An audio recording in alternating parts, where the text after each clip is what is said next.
Oh, what's up? Hey, You there? Baron. How Are you you there, doing? Alan? Yeah, can you hear me? Yeah, I hear you fine. Let me real quick. Like I said, this is like literally my first time doing this. I'm gonna try to switch my view. Well, actually, I'll just ride with it. Um, okay, here we go. Can you see me in there now? Yeah, I see you. Okay, perfect. Okay, and then okay, so yeah, so it looks like there are people showing up in the chat. Can anybody in the chat possibly let us know if there's any feedback or echoes or anything like that going on? I should probably put on my glasses so I can read it.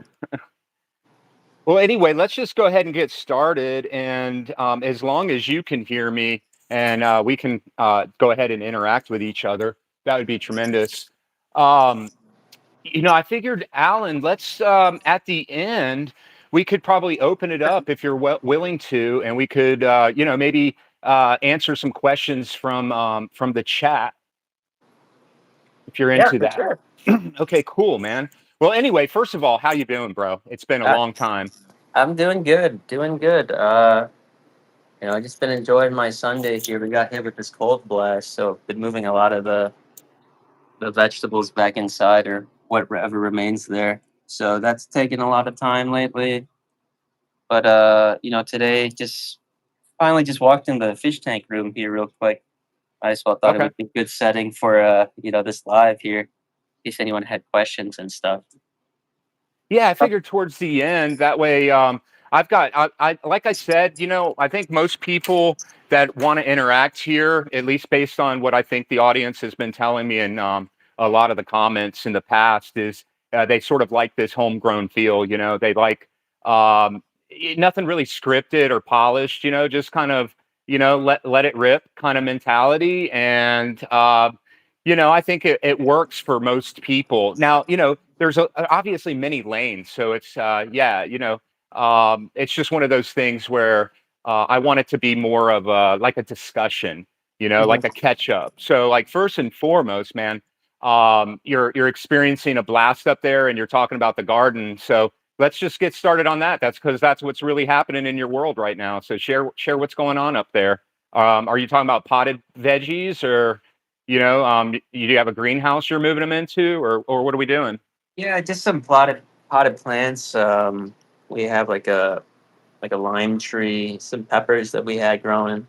But like a lot of the other vegetables, like the squash and stuff, they're seasonal stuff. We've harvested those already. I'm just getting ready for the next season here.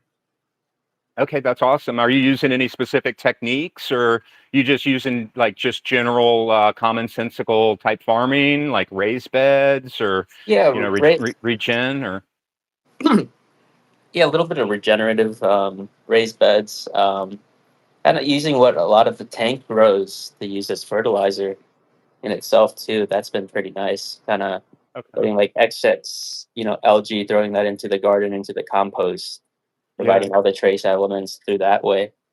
Oh, that's a great idea, man. Yeah. And that's like another thing. I wanted to kind of go in the fish room here because I wanted to show off what I've been kind of having fun with in terms of Oh, using my please my show calcium off. reactor. Oh, okay, cool. Yeah, let's check it out, man. Yeah. So let me get the lights on real quick. Yeah, no problem. I'm just sipping on some Gayusa tea with some Gotakula and Bacopa Monterey. Fresh herbs from my garden, brother. That's awesome. Anything that you can grow yourself, it's good. Yeah, absolutely. It's like it's opened up my eyes into the wonderful world of reefing for sure. Oh Um, wow. Oh, all right, so I'm gonna put on my glasses here so I can see what the hell. Okay. Okay. Oh wow, that is really nice. yeah. Now, are So you topping off on that, like with a Zeomag or anything like that, or you just uh, reborn, or yeah. So this is the reactor effluent, right? okay, And then it drips over a mud bed, and then okay, below here is additional reward media. So okay. you're able to induce multiple anoxic zones here, and you can see the strata bacteria. And then down here, you get the extra, pH buffering effect by the extra born, and then as it mixes with the air, and then you get a slow diffusion back into the tank. So it's like So a yeah. You're no, like no, go ahead. you're creating this gradual mineral erosion, right? And it's Okay, okay. constantly diffusing into your tank, and you can always have like a buffer, even if there is a slight uh, blockage in here. The ions will still diffuse slowly into the tank and leach out because it's still pretty acidic in this boundary layer here. So you kind of create like this mineral reservoir, and So it is that effluent? Have you pH that coming out? Like, what are you seeing coming out the effluent line? I think it comes out at around like 7 something. I haven't Okay, checked lately, but the reactor pH is in the 6.5s, okay. and there's about 40 pounds of media running or servicing this one's 50. So they're using like definitely getting a lot more bang for my buck in terms of the amount of effluent concentration. Oh, heck yeah, heck yeah. Now, is that sump? Are all your systems tying into that sump? Is that how that's working, or are you using individual systems? No, this is an individual system. This is Okay. my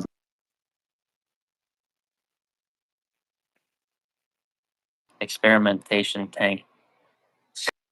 A lot of crazy stuff happens in here, and this is where I test a lot of my things because it's the place where I have my most amount of corals. So I get to Man, see like the other day I was seeing you post. I can't remember if it was on Instagram or Reef to Reef, and I seriously thought I was looking at like pictures from like era 2000, looking at like literally some of the most insanely beautiful colors, like with some of the colors that like I wish I could pull. I've always had like more deeper saturated colors and tones, Mhm. whereas you're starting to see like that little bit of that thinning, and you're getting so much more illumination, really Yeah, like the striking effects. The zeovit look, man, like really nice. yeah, I think that those videos were when I was running the Zeovit or using more of the Zeovit products. But a lot of those things, like I mean, that's really driving the corals to the edge, right? And Right. keeping everything at that super low nutrient level. And that, long term, I just found that to be, it's fun to do, but like the minute you go on vacation or, any hiccup happens, it's, trying to regain that balance after riding that razor's edge. It's a little rough. Yeah, it's funny. It makes me go back to when when you were developing concoction, and we were talking about tissue, and we were talking about, you were sharing with me and I was sharing with you. At the time I was running that 112-gallon cube and is having pretty good success with corals and acros and so forth, and so are you. And I think we were going back and forth and showing tissue and how plump, and we were like really like mad scientists at the time talking about these slurries we were creating. So I was always really excited to get you on the live and to talk a little bit about that. But before we do, I still want to like really talk about these systems. So that the idea of what you're doing with the slow mineral breakdown is Mhm. reminiscent of like sort of like building sort of like a soil bed, Oh yeah, exactly. Like I think whoever's been to my house and seen the systems has can remark like how simple they are mechanically. And I rely a lot on the biology in the water and in the tank itself to get a lot of these processes done. I think so in my sump here, I have about at least a 1 foot deep mud column. So this also helps in the long run too, as it slowly leaches out minerals and amino acids and whatnot over time as organic material, decomposes down there. Sure. Yeah, that's fascinating. I never really went down that path of a mud bed or like Miracle Mud, and I use the Aquaforest inoculant. What is it? It's on my shelf over there, but I can't see it from here. The mud. Yeah, It's a the life similar source. type of deal. Yeah, Yeah, the life source. Yeah, exactly. yeah. I mean, that's So the Fiji mud, right? Exactly. That's what it is. yeah, yeah, it's just extracted. Well, it's from what I understand, it's extracted from the reef, but it comes in a nice purple package nonetheless. Hmm. Yeah. But yeah, yeah, and it's actually been a good product. I don't lean on it anymore. I just think the microbiome is it doesn't really need a touch up right now. I'm kind of defending off some algae from the rock that's been laden with nutrients, and so it's a slow process. And so yeah, I just continue to try to knock it down with a little bit of carbon source, bacteria source, and a little bit of elbow grease, man. You know, I think Yeah. that there's a place for that style of just get in and get what needs to get done. Sort of like the garden, like sometimes we don't have time to hesitate to make our moves. Like with a ensuing cold front passing by. It's going to force you, and literally, it's going to force me right here to make some decisions today because I've got like over 40 tropical fruit trees, several, a lot of mangoes and sour sops and things of this nature, just a wide variety of fruits, like you. And you just never know what's going to happen. You know what I mean? So sometimes it's better to just jump in and do what needs to get done. So that's just kind of my style. But Yeah, like I mean, just staying on top of your tanks is definitely going to be, you know, the key relation there. It's like if you see something crop up, it's better to nip it now than wait 1 month and have it, take over your tank too, or at least try and diagnose what the heck's happening. You know. well, I don't know how personal you feel like getting, but I normally would want to like share, with the audience a little bit about like your bio, because I mean, just knowing you offline, not well, but well enough that I've interacted with you. You've accomplished some. Your story's pretty crazy, man. Like, I mean, not crazy in a bad way. It's crazy in like the most insanely good way. And I say this because like when we were interacting, man, I got to be honest with you. I felt like I'm like, man, this is what I wanted Hannah to be like when I was off going to Nolan's and Lakeland and like buying maricultures and like geeking out and going to every fish store in Tampa, Orlando, and it just brings me back to like when she was a little girl. Incidentally, she's into turtles now, man. It's crazy, but it finally full circle. But she wasn't into it like you were, And so when I was hearing your story, man, it was touching in a sense. I'm like, man, that was the kid I'm supposed to have, I'm like, but no, your dad is a legend, and I think it's worth noting here on this stream. I respect greatly, what you and your dad have both done for the industry, for the hobby, and a lot of people don't even really know it. So I don't know if you feel like sharing any aspects of it or not. But yeah, man, I just felt like it was compelling when you told me, so I thought it was worth mentioning. Yeah, sure. I'll give it like a brief summary. Thanks for that, Perry. Yeah, man. I guess it all kind of started as like a father-son relationship growing up. My dad always had a fish tank for as long as I could remember, and I know he's been in the hobby for a long time too. So he started with freshwater, and then eventually made it our way over to saltwater. And then when I kind of gained sentience in my like 3-year-old mind, I realized that I had a Nemo in my tank, and at that time I think I'd recently watched Finding Nemo, and it just kind of spurred on from there, and then just being able to go to like the early LFSs and like the early 2000s, where every week you could see something completely new brought in from who knows where, and you're like, wow, what is that? That's really cool. So it just kind of spurred a lot of curiosity in me, and then just from that relationship going up, being like really like wanting to challenge myself with like keeping a bunch of different corals and then different fish at that time. It was like, it kept me, something apart from school and kept my mind active in that way.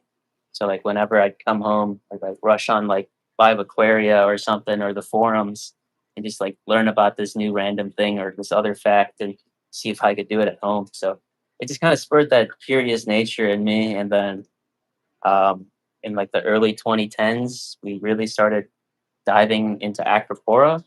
Just and that's when I don't know, really spent a lot of time on like the early forums, like just reading as much as I could, and like probably seeing threads like yours, Perry, and just like reading all these little things as like a 10-year-old, and I'm like, wow, I can try and figure out and be what like these experts are doing, like all over like Germany and Europe and stuff. And I was like, I wish I could do that in my own tank at home. And eventually, you build up the skills, you build up the experience, and then you can get a tank like that. I mean, it definitely was hard back then, but now it's so cool to see how the hobbies progressed and just learning from each other and the anecdotes and just being able to log it all on my thread too. It's like, I guess over a decade now since I started Wow. that thing.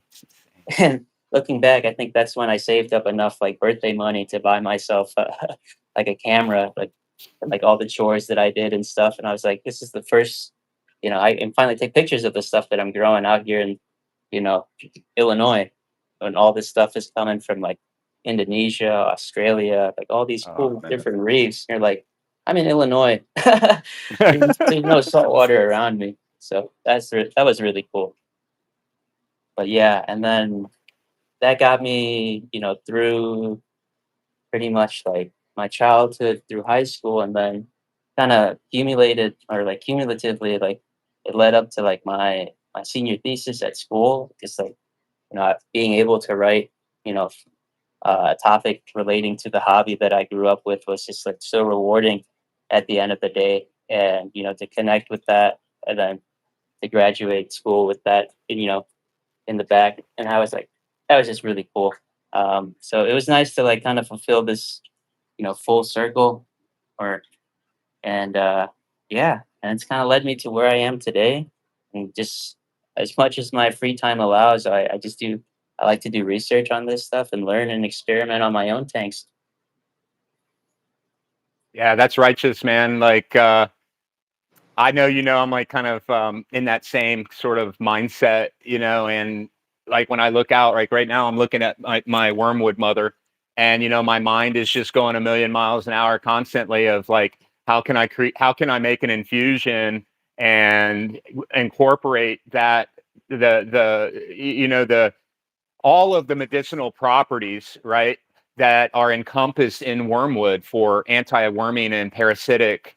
And how can I get that into, for example, a tincture, and then from there, how could I get that in a dosable solution, sort of like a acropora eating flatworm type scenario. Now, not that that's exactly what theirs is, but gardening has opened my mind in the herb world. Herbology has just Mhm. simply opened my mind to the endless possibilities for bugs and anti-bug protocols using just nature Oh instead yeah. of trying. Yeah, like nothing against the pharmaceutical companies that have dips and so forth, but I'm kind of on the opposite end of that spectrum in the way I manage my reef, my garden, and my body, And so I think there is a place for that type of mentality moving forward.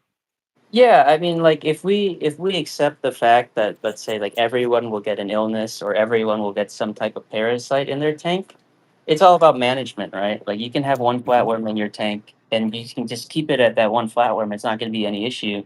It's when you have hundreds like draining the colonies, that's when you have issues, right? And in the wild, these corals have everything that they need to potentially ward off that one, parasite, right? Like you see, like a lot of these times, like you'll bring in a wild colony, and it'll have like one or two flatworms, but it doesn't look drained, right? It doesn't look Mhm. completely sucked up of all its resources. It's when you let it sit in captivity where it's not getting fed, not getting the right light, and its metabolism essentially stops, and then the parasite takes over. It's just like with us, right? You could be walking around your whole life without knowing you have a tapeworm, Hmm. until you're like 60 or 70 and you're like immobile and you're not eating enough. And then that tapeworm, it ends you just Oh, because you didn't totally. know. Exactly with like these colonies too. Like if you think about it, there's for a large acropora, there are like over a couple thousand units of individuals, right? Trying to acquire resources and create more skeleton. I would feel that they would have enough natural ability to kind of ward off one of these predators in some way, and that's through their assimilation of all these other trace elements that can create the anti um, anti-parasitic compounds within their tissue. And that's a lot of times we see that in the coral as like them expressing different colors and like with the tissue thickness and things of that nature. So like Mhm. every organism has like some base defense against these things. It's more so how can you keep on supplying those organisms those resources to keep their defenses strong, or like keep your own immunity up, right? And like keep yourself healthy. A lot of the same, you know, uh, processes apply analogously. We just have to derive that within how it looks like for coral. Yeah, I think it's akin to, I'm going to hate to keep bringing gardening in, but I know you're a gardener, so it's important that, it helps sometimes, it helped me to draw these like connections, right? And so did the gut biome, right? And what I Hmm. found is that they're all the same. Like literally, even this bacterial strains are literally the same in the composition of what's in the soil and what's on the reef, and literally, what is needed to make our bone structure is all basically the periodic table. So when you really start to go down the rabbit hole, you start to realize, wait a minute, like this is the epiphany I had. And it's like a good example of what you just said is like you have a cold front moving through, right? Hmm. And you have to take these plants, and outside they've built natural defense in this microclimate. So in this little climate, wherever they're at right now, there are natural defenses. There's natural insects. There's wasps. There's all kinds of different defense um, insects that are in the environment. As soon as you bring those plants in, should you happen to bring one in with just one pest, right? If it's for a prolonged period of time, you really need to think of a foliar spray, right? You need to think of treating that plant sort of like Hmm. you would treat a coral. If you Oh were yeah. moving it from one tank to the other, because that parasite, right, or that pest now has room to just go buck wild. Like it could Oh just go yeah. as wild as it wants to go and it will proliferate. It's sort of like what you were stating with the reef moments ago. That was like what I was thinking as you were stating that. So I thought it was worth mentioning. Oh yeah. Exactly. It's like the one day you somehow bring a fruit fly in your house, right, on some piece of fruit, and then the next day you're like, where did all these things come from? I know, man, it's Right. horrible. That's the most annoying and probably the most relatable thing that anyone can kind of experience. And that's like, you bring home that one cool frag one day that you thought looked sick. And then the next day you're like, huh, why are all my acros not looking so happy? And Yeah, it's so much crossover, isn't it? yeah. So I mean it's all about having that experience and having gone through it. It's hard to convey to someone how much of a headache it is, you know. So that's why keeping like to a strict protocol and quarantine has been, so critical for me. Because when I was like really young, like 8 or 10 or something like that, it was kind of like the Wild West. We were like free balling, and then I got hit with my first parrot like flatworm one day, and I was like, huh, I'm never gonna let this happen again because I had to dip the entire tank, and that took Oh freaking man, forever. And nightmare. then back then, like we were using Bayer, and that stuff probably wasn't the best. Just I can't imagine so, but yeah, so it is what it is, man. exactly. So like we were, doing what we had to, and that's why it's really important to keep up with like the natural biology of things, right? If stock your tank with predators, make sure that you don't have that ability, or have the ability to keep them from getting to that um, super populated state and just wreaking havoc. So you would be as it relates for pest management, you would sort of be a fan of really everything, right? Like making sure to have the proper invertebrates and proper fish. really anything that you can bring in to sort of become a natural defense system, but Oh, then mhm. take the onus and make sure that you have a strict protocol like you mentioned. Yeah, and then just like a good rule of thumb is to have the system be in a sense so competitive that nothing else can exist, right? And it's just Hmm. like the reef. If the reef is running at near zero because it's at that equilibrium point or a healthy one, right? Nothing more Hmm. can exist at this current state given this X amount of resources going in. And that's like, the way of the game of keeping a reef tank is, every time you get a new thing, you got to have to like artificially bump up that carrying capacity. And that's all on you, right? Because Hmm. your whatever gallon tank can only hold like 10 corals at the end of the day, like 10 huge colonies, right? But if you want that 50 or that 100 different pieces, all that extra stuff beyond what the tank can intrinsically handle is either on the human or the system that you created to support it. And that's Yeah. why, like convincing or conveying to someone that, all these things depend on you at the end of the day is really important, right? Because if you, get lazy and or you get sick or something, you got like all these things depending on you. And then if you think like all these actors, there's probably a few thousand like units or like thousand organisms that are requiring you to feed the tank or turn off the Hmm. light or empty the skimmer. So yeah, it's a big responsibility for us, and we got to be stewards to these organisms and to the hobby in general. Yeah. Um, I ring those sentiments loudly, on this channel, about, everything matters, man. Like it's, everything. It literally everything matters because without it all in place, that's where the competitive nature begins to break down. Sort of like, not trying to bash the tenuous craze, but we lost a lot of diversity to people and the game of chasing names, and it saddens me a little bit because I think we've lost a little bit of different speciality, or if that's even a word, Yeah, or we've lost not we access, but they're just not being picked, and yeah and then we've lost that sense of novelty in the hobby, right? Because every time a shipment comes in, oh, it's a millie, oh, it's a tenuous, it's a little bit more pink, it's a little bit more blue. What makes it cool, right? I've seen it a dozen times. But to get new people in there and to like show every different coral is like its own unique traits, to kind of hone in on what makes it special. That's like the fun part of the hobby. It's like now everyone has like 10 different tenuous that are one shade different. It's like that's awesome. Can you tell the difference at one point? Like when can you stop telling the difference between this one and the one right next to it? Right? right, it's always like, hey, get back to me in like a year from now when it's a colony, and let's see if it still is holding the same color pattern, Yeah. so It's like because they really look good when they're on the frag rack, don't they? oh yeah. Oh yeah, they always do.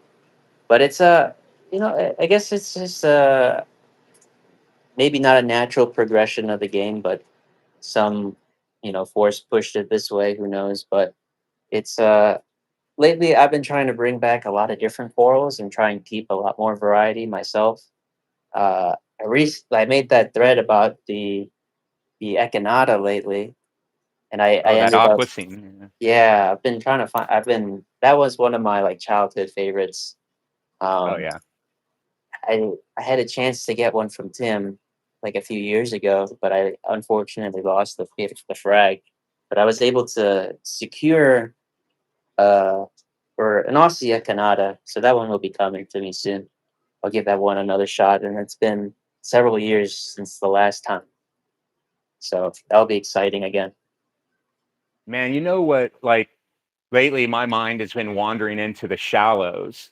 Like I've just been really wandering my mind into like those real knobby, them real thick, chunky, the humilus, the Oh gymniferas, yeah. you know, the abros, those hard to keep with, because I've got this wave that I created on my tank that Hmm. literally it's like almost ready to come over the floor, like onto the floor, and I just can see it like that wave crashing, like sweeping across those acros on the top part of the reef, man, it would just be sick. I can't do it right now, but the thoughts in my head, I don't have the space, but I've been just dreaming of but of them real thick, bright, Oh, like 10K loving, just wanting that yeah. white light, and then what you can do with like what your tank is doing right now, with your way your colors are just absolutely on point. I can just imagine and I'm sure you have it in your collection, right? And I'm gonna have to go and bother you on your page to load up some knobby ones, but man, they just don't get the love, and I'm just glad, that yeah, you're out there trying to do your part, and that sort of like that conservation mindset, like that's good stuff, man. It's needed. Oops, I accidentally turned off my phone. Um, yeah, I mean, the Navi stuff has been something that I've always really liked. Never had good success with them in the past or years ago, just probably because I wasn't, well experienced enough. But I've been getting more into spathulatas, and wow, this the last, I'd say, 6 to 8 months with my recent experiments, I've been really getting these guys just to grow, and the way that they grow in the system is so amazing. Let me show you. Nice, nice. Oh wow, look at that. And So look just at that colony is probably, probably 3 4 inches, but just like wow. the true, like the density What and is that species? Is that a spath you said? yeah, God, it's a that's a coned out one, man. Look at how coned out that thing is. That right, is so beautiful, man. Wow. right, and it's all about, like the reason I think the way it looks the way it does is because I spent a lot of time, researching where it came from in the wild in its natural environments and trying to replicate that in the tank because you don't see them grow that uniformly, and at least not with that type of branching density that often. I think because you have it perched like you do, it's just got flow. It's got so many different Oh ways yeah, to get flow that exactly. it's allowing its natural growth pattern to sort of, just express itself properly. So yeah, that's Yeah. just well done, man. Like And, not trying to say nothing, but I'm just freaking drooling over these Zeobit cards. Like look across your reef, man. Holy shit. and Excuse then my there's language, but there's that one too. That's another like a goldish like blue staff spath. oh yeah, I see it. I see it right there. But yeah, it's Wow. like just going back to like, replicating the reef system, it's like these things eat so much. I know. Remember that one time we were interacting? You may or may not remember, but I remember you were like literally chewing through like almost 40 or 80 ppm of nitrates a day. Oh Do you remember yeah. that? You were Yeah, you were like texting me. You're like, dude, I ran a test this morning and I'm at whatever. And then like, dude, I ran a test today and I'm like, whatever. And I'm like, well, that's a freaking 40-point differential. yeah. No, it's impossible. And you're like, no, dude, I did it twice. I was like, oh my God. Mm, I was blown away by that. right. And those early experiences taught me a lot in terms of like understanding the coral's metabolisms, right? And trying to Sure. unlock their growth potential. Because I realized, you can push your car engine and hit like 100 or 200 miles per hour. But what does that do to your gas tank, right? How much gas did you eat, hitting that accelerator? Hmm. And you got to think about exactly with your tank because I'm along with those, rapid nutrient consumption episodes, the calcium dropped, all the other trace elements dropped. I And know. It was crazy. and then when you don't realize and you're just kind of riding that like high of like, everything just grew out of nowhere, things will start to die out of nowhere because the Yeah. tank's not ready for it. You have like 100 dudes basically at the soup kitchen and the soup kitchen ran out of soup. Yeah. I hear you, bro. I worked And in a then restaurant for too long. I know that business. yeah, like, and then you're like, what do you do until you realize? And then that's when, being able to kind of catch up and keep in sync with the system and getting more in tune with the tank and understanding that your lights and your flow drive all these processes, right? And that's what's so critical about your tank. Getting in touch with your coral and understanding and just like kind of staring at them for hours, and you get a better feeling for them. Because like for me, I go into the tank and I can look at the actor, I can say the polyp's not fluffy. The polyp is not fluffy enough to where the point that I'm happy with it. Right. And I can go in and then I can start diagnosing what I want to do to the system. And I evaluate all the critical touch points. Like I look and to see if anything's off, and then I'll run my tests. And if all the diagnostics are, in line, that's when you start digging deeper, bringing out the book and doing more research. And just doing that over repetition and repetition, your eyes catch on. And then you can just get that, that quick snap feeling.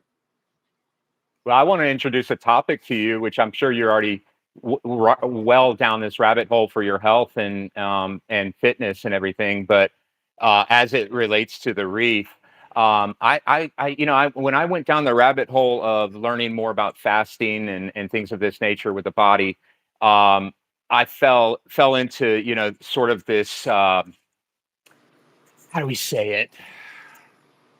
It was what was driving that experience. And man, I just kind of lost my thought there for a second. So anyway, it was relevant to the concoction, and I was going to wrap in the concoction. But while I'm coming up to the thought, I put this in my mind like amylase. Like when we're eating a lot of sugar, we've got these enzymes and these pre-digestive enzymes in our mouth and so forth. That's where I was going to go with this as it relates to the concoction. But yeah, that pre-digestion thing. And we never really knew, why are they saying don't eat sugar, as a kid? Why shouldn't you eat sugar? Why shouldn't you eat sugar? And then it dawned on me, oh, now I get it. Now it's making sense. It's a carbon source, right? So it's driving that bacteria in your mouth. Sorry, I kind of lost train of thought for a second there, but yeah, it kind of lends into the concoction anyway. When you were sort of, we were going back and forth a little bit. I think you were like sort of in the development. If you want to talk a little bit about how that all came to fruition, I know that you were documenting the living what out of it on Reef to Reef about what was going into all these slurries. And I know that you tweaked it many, many times. I think there were several different versions that you came up with a concoction. But notably, I thought maybe there was something that might have really started to take off with it when you were adding zeozyme into the mix. And I was just wondering, what was that sort of one of those catalysts that helped to make the concoction really go the direction you wanted to like sort of take it with? So yeah, I mean, the whole concept behind the concoction was to wait 1 second here. Skinner's going crazy. But yeah, the main concept around the concoction was to deliver a ready-to-use food source or much more. Yeah, 1 second. 1 second here, Perry. I think there's a little tank emergency. One moment. Oh yeah, no problem. Do your thing, man. I gotta put my phone down real quick. Yeah, take your time, man. Okay, so I can look at the comments right now, guys. I just want to thank you very much while Alan's taking care of business there. The reef can't wait, man. That's always the priority, and it should always be the priority. Again, back to keeping them animals. But yeah, I'm just looking at the top page. Matt, thanks for being out there, brother. Good to see you. Reefer Fish, what's up, my brother? All right, Ernest, thank you for coming along as well. Yes. Okay, so yeah, the probiotic for your mouth to keep the lactic acid from running my teeth out every night. Yes, a true thing. I've got some. I make actually. What's up, brother? I make my own toothpaste, and I make it from a coconut base, and then I add in clove oil. I add in or not Epsom's, baking soda, sea salt, turmeric, and some cloves on top of the clove oil. And then I sort of like just take my toothbrush and mix that around. and it really helps to reset the biome. And then also, Ernest, look into the herb. There's an herb out there that's in my garden that I'm growing, and it's called the toothache plant, and it will literally strip your mouth biome down to nothing, and you will produce probably a quart of saliva. It is that intense. Anyway, I'm back. Glad you're back. Is everything cool, man? Yeah, yeah, everything's Okay. good. It turned out there was a clog in my filter sock, which then kind of starved out the return pump for some reason. That's strange. Yeah, Good thing you were here to see that. and I just cleaned the filter socks like maybe half an hour ago too, which is kind of crazy. Never had that Yeah. happen before. Well, man, I thought you probably I thought you didn't use filter socks for some reason, but I was doing maintenance in the system, so they're in to oh, catch I all the see. debris. Yeah, but Yeah. usually I don't.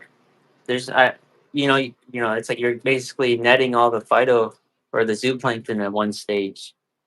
And Hmm. when I do, sometimes I've left my filter socks in after the snail spawn, and that's how I net myself at least like 30, 40 trophies a year.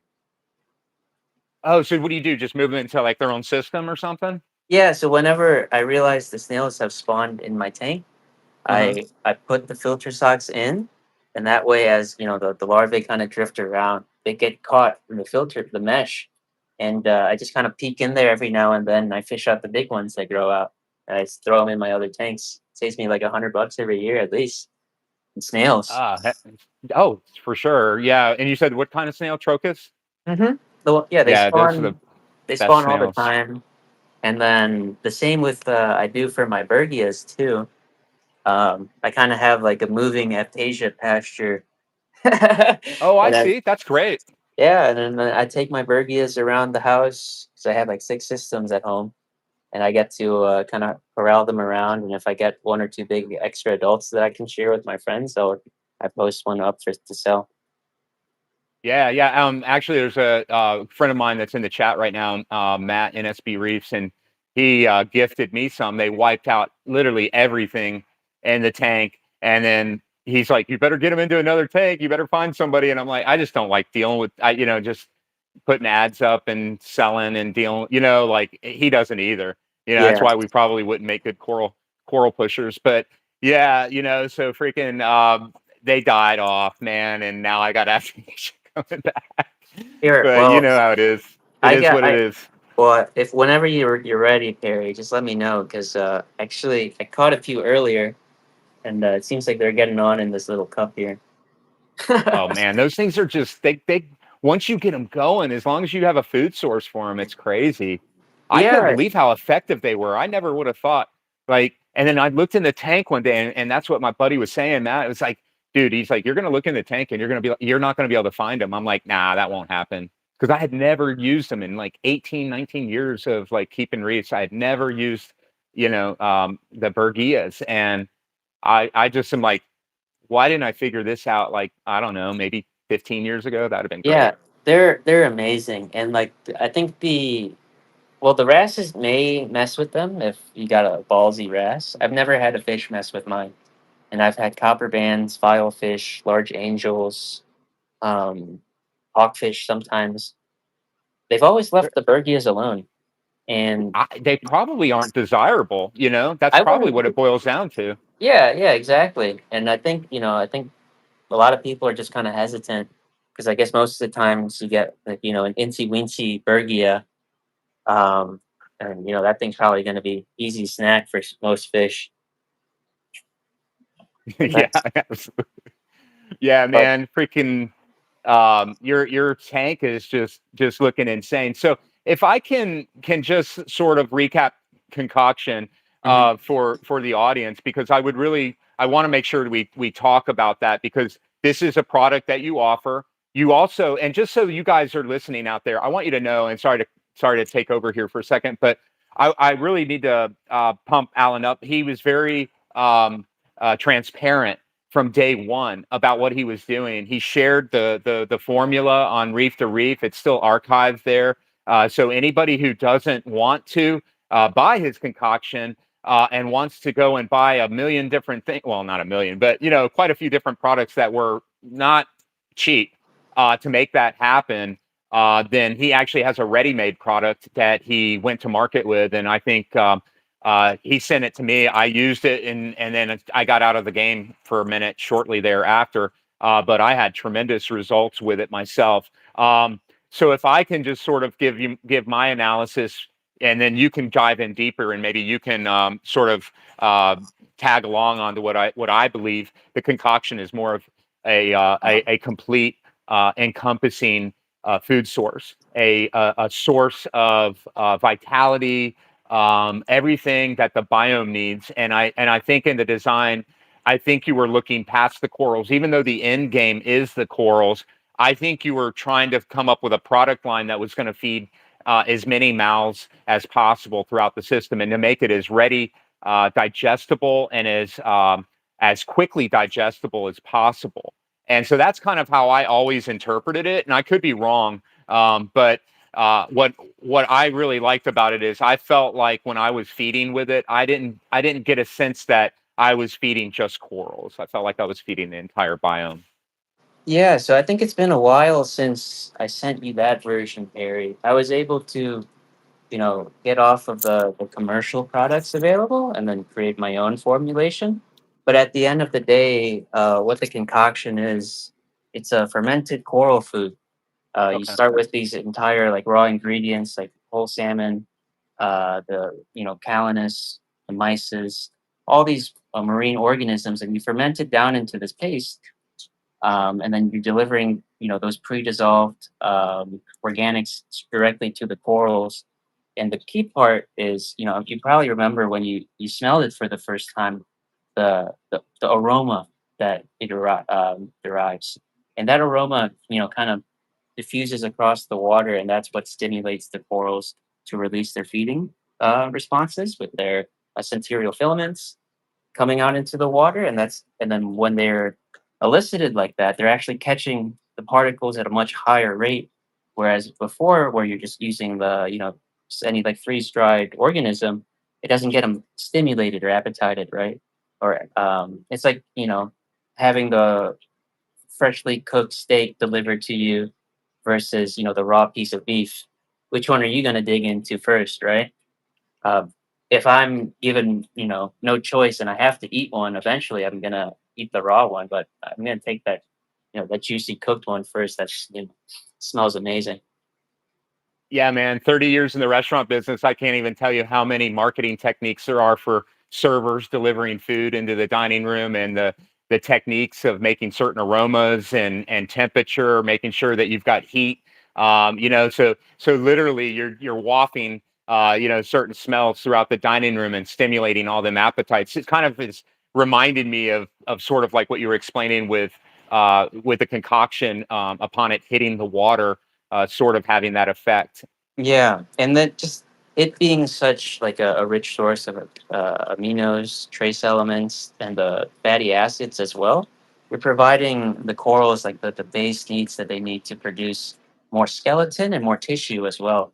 Because a lot of times when people supplement these things into their tank, they're over indexing on the skeletal capacity, right? The ability to grow skeleton or the ability to grow tissue. You have to provide them in ratio to provide a coral that consistent pace. A lot of times, like when you're dosing kelp too much, you'll get that kelp burn. And what is that? That's an imbalance of the skeletal capacity of the coral and its tissue capacity, right? It's not making enough tissue for it to grow this much, and vice versa. Sometimes you'll see like a stagnant coral that's not calcifying, but it seems to be getting like kind of this like weird disfigured shape to it.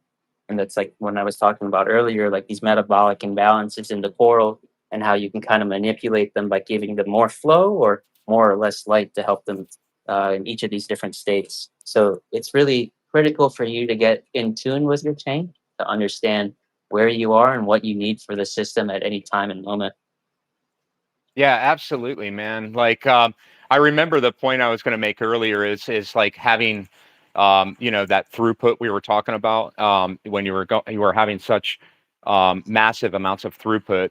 I think the common misnomer in the hobby too is I saw you reference this either on another video or maybe on your journal recently about testing and how we if we lean completely on testing, that can lead us down into some bad places if we're too overly reactionary with it, right?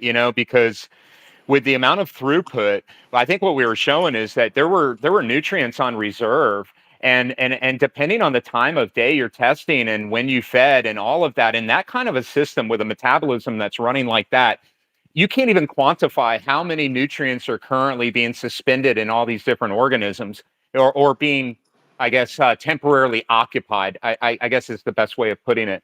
Um, Yeah. I think I'm glad you're onto that, because I think there needs to be more exploring into that so that we can help understand the new and upcoming hobbyists to stop worrying about phosphate, dude. Like, it's like phosphate is it's not your enemy. Low is not your enemy. Like, everybody is so worried about phosphate, and it's not phosphate, it's that microbiome, because we Yeah. we can't quantify.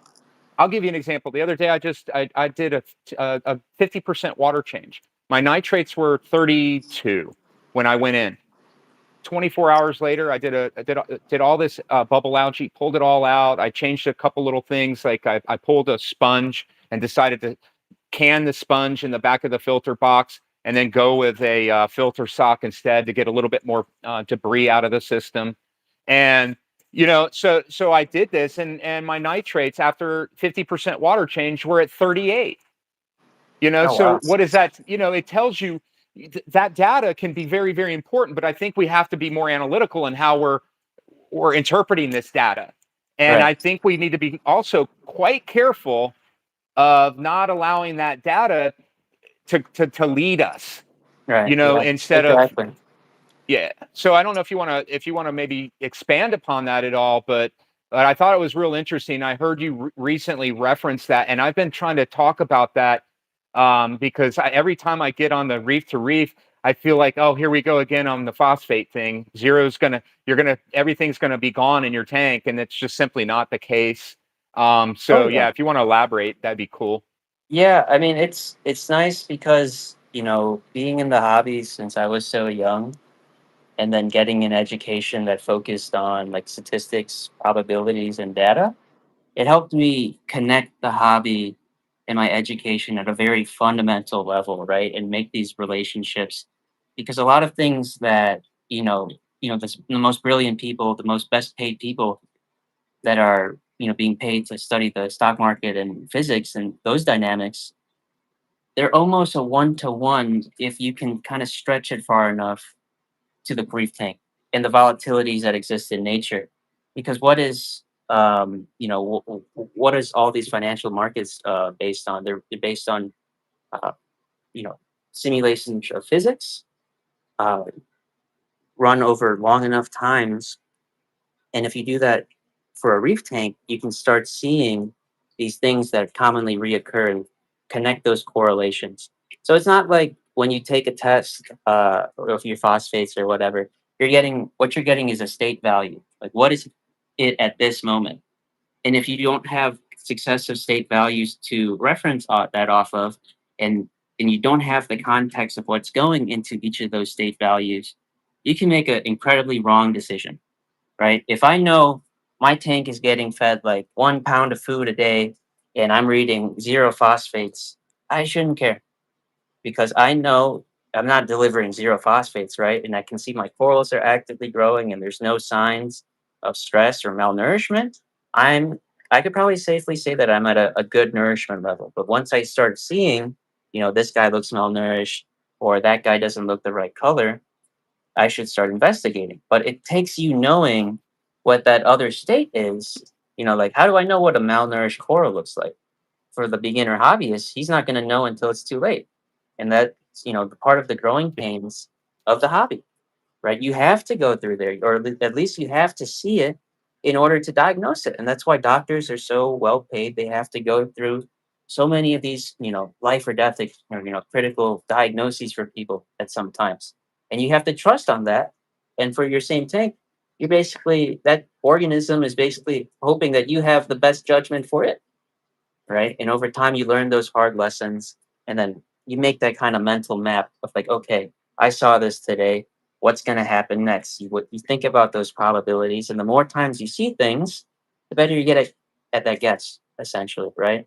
And that's like Yeah. reinforcement learning, and just why, talking to someone who's been through it is probably the best bet for you, especially if they, are very like oriented and take a lot of notes. They can kind of sift through and look at what happened today, diagnose it, and kind of trace back their steps and how they fixed it or if it got better or not. And having that like clear mental map for yourself or in, anything that you do really is going to take you a long way anyway, right? Being able to backtrack your steps, understand the repercussions, and take accountability for all your actions. That's the only way you can get to success in any field, I think. Yeah, I agree, man. I mean, I 4 years ago I lost, I've lost like 85 pounds, and I didn't get there from, feeling bad for myself. Yeah, I got there from waking up and grinding and doing the stuff and research and trying to understand. And it's a missing thing, and it's part of why this was kind of this idea was spawned. Is I said, it's like it was your time to rise with a concoction. It's still your time to rise. We lost an OG and Jake Adams years back, and I just don't feel like we've ever had that personality step back in. And I've always said that I feel like where you are going is in that same path. You're going to be very important in this hobby, and you're going to be a legend when we wrap this all up. And I know it because you have passion.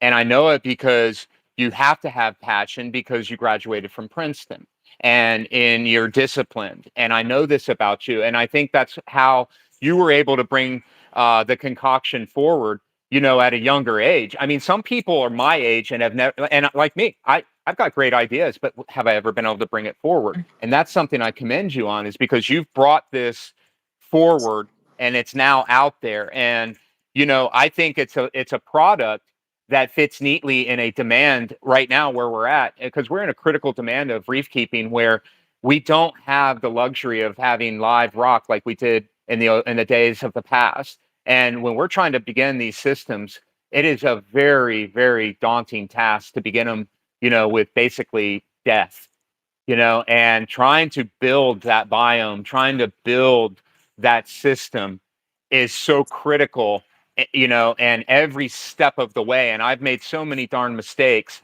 and I continue to make them, but that's how we learn.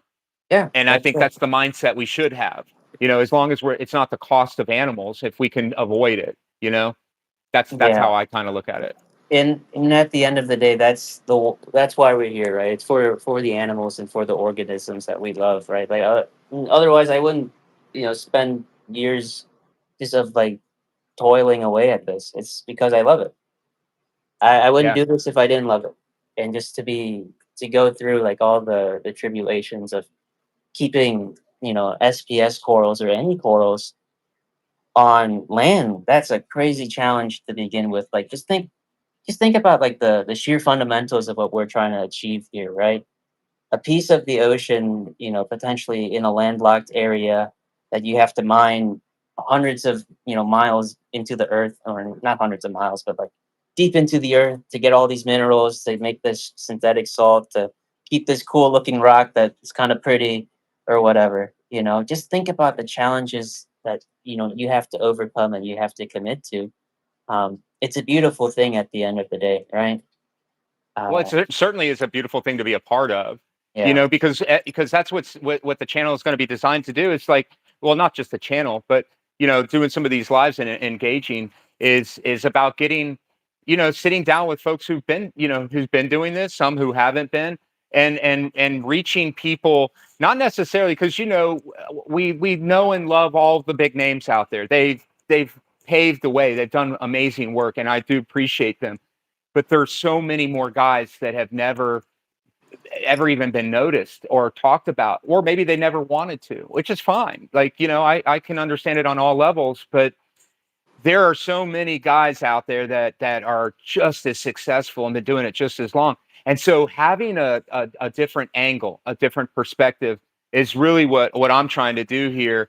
And I want to throw in addition to the microbiome, because I think we're both equally passionate about like how that drives the reef and how it drives the garden, maybe, and even the gut. I mean, we can go out on a limb and say that, certainly all three can be easily intertwined and comparable.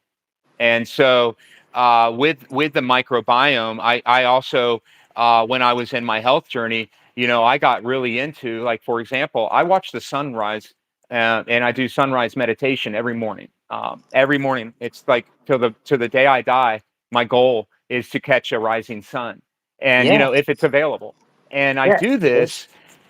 I do this because it taps me into the circadian rhythm, and I might go to bed early, and it might be a little bit even infringing on my bedtime right now, laughing out loud, But like, seriously, man, like, I think there's something to do with circadia as it relates to reefing. There's a notion and an idea that I have about the optimal time for fragging. I have an idea about coral senescing, and maybe they reach their life when their life expectancy prior to spawning. So when you think about what is the mission of life in itself, there's, like, to me, it's always been like when I went into gardening and I had these epiphanies. I said, what are we here for? What is this all about? What is the purpose of the bee? What is the purpose of me? What is the purpose of this reef tank that I'm keeping? What is the purpose of the plants? What is the ultimate desired end game goal of every organism? And I'm going to let you answer it. We'll say it's to reproduce. Shit, excuse me. I just knocked my phone, but absolutely, I got excited because I'm like, man, he just freaking picked it right up. Absolutely. Yeah. And I have an idea, and I don't know if the person who probably would be the smartest at knowing this that I know of, other than a guy like you, would be um, uh, what's his name from Reef Beef, uh, spawning, does all the spawning, Oh, Richard. Richard Ross. Hmm. I would love to, like, talk to him about what happens post, because you may have even had spawn, so you might even be able to answer this question. But I'm just wondering, I'm wondering, is that a sign that they've reached their senesce, that they've reached their the end, and they're shooting, they're trying to procreate as their last, like, effort at senesce, or because obviously it's for preservation. But I don't know if you have any anecdotal ideas of maybe what you think, as it relates to maybe a coral has an expectancy and then they're supposed to maybe die, and maybe if we frag them prior to them senescing, that we can extend their life via frag and start a new colony over. And and and finally, and I want you to answer this if you can, could there be an irresponsible means of fragmentation from a coral propagation specialist? Could Do they owe it to a future purchaser to frag on the upswing versus the downswing?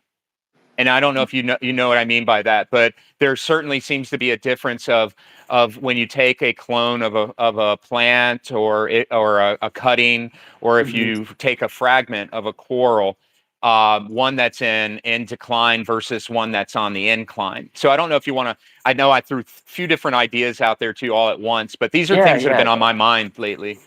yeah. So I think I like to liken this to, like I'll say, I think a lot of the acroporas that we keep. I'll preface by thinking that the assumption, like, I assume that they grow indefinitely, right? But they can have different stages within that indefinite growth of theirs, because you can see, school bus size acropora colonies. That thing's not two Hmm. weeks old, right? It's probably Right. been there for a long time. So we, like with, plants, they have a vegetative state, and then they have a flowering state. And depending if they are year round plants, they can alternate with doing those cycles, right? But most of the time, they're at that state where they are gathering energy and growing to support the ability for them to spawn. So you'll notice a lot of times, uh, like a healthy growing acropora colony, it has tons of axial coralites. And that's when I would say that is the best time for it, for you to take a fragment from it. Okay. Because let's think about it. If you were to take a frag of the coral at its stalled state, where it just has like one or two branches, you just took 50% of its energy capture capacity, right? Hmm. But let's say you waited 1 week and it's in that, you know, really strong vegetative state where it shot out like 10 extra nubs, and you took that one branch right now, down the road, you only took maybe about 9 to 10% of uh, Uh, the energy the capacity, energy. Okay. right? So thinking So about it thinking like about it that, like that, oh, there's some oh, weird there's some weird echo. echo. Not sure what's going on. Let's see here. You there? Yeah, Yeah. hmm. I can hear it on I my can hear it side. on my side. I don't know if they're hearing it out there. Let me see. Let Let me see. me try Me and join trying in to the join join. in playing in the background by any chance? What's up? What's up? Do you have another do you have in the background on another YouTube channel or like on another video opened or anything like that? No, not at No, the not at moment. the moment. Oh, good, Oh, good. good, good. Let me see. Let me Let me see. try and Let me join. try to join. Oh, yeah. So maybe he'll come back in. That okay. So hey, Reefer Fish, what's up, brother?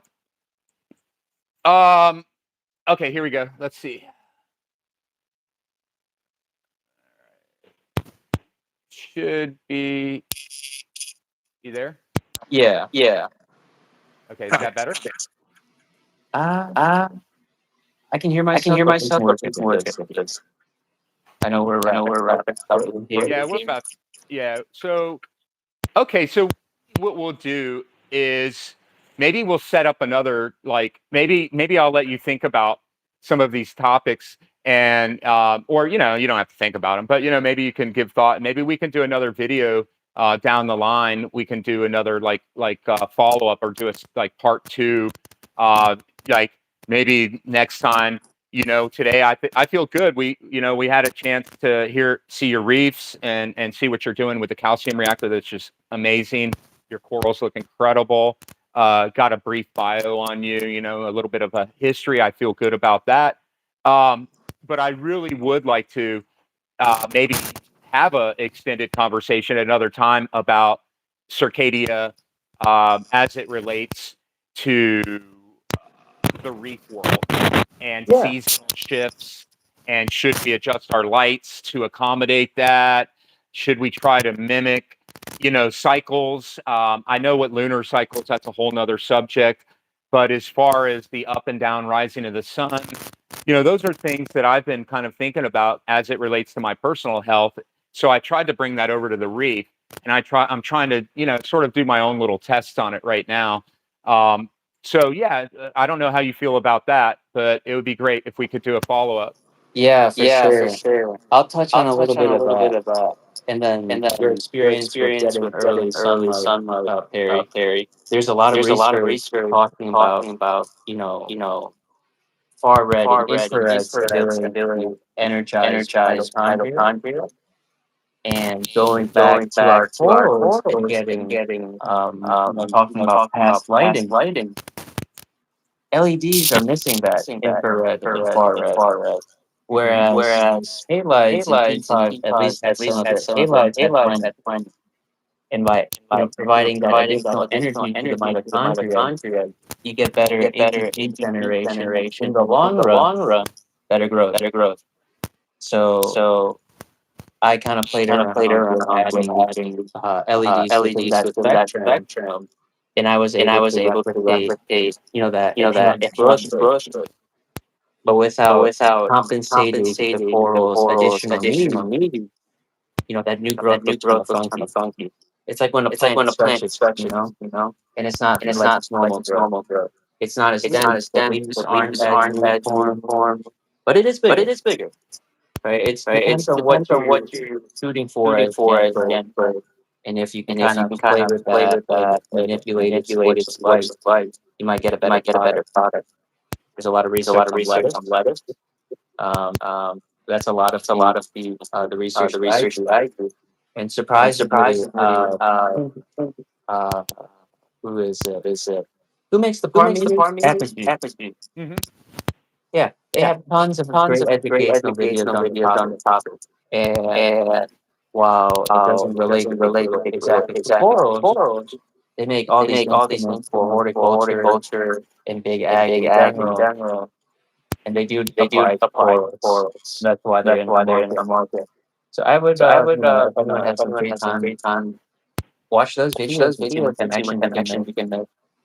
I Because mean, I'm when used I, to it a little bit. I mean, it's so blue light stimulates you're likely, if you're going to focus on a blue heavy tank, you're probably going, in my opinion, if it's relevant to botany, and we just use that as a sort of like a, I don't know, kind of a guide, you're likely to see more of a squatty, tighter, denser type of coral. Whereas as you have more of that red spectrum added in, that helps to more of an elongated, more of a branchy type of structure.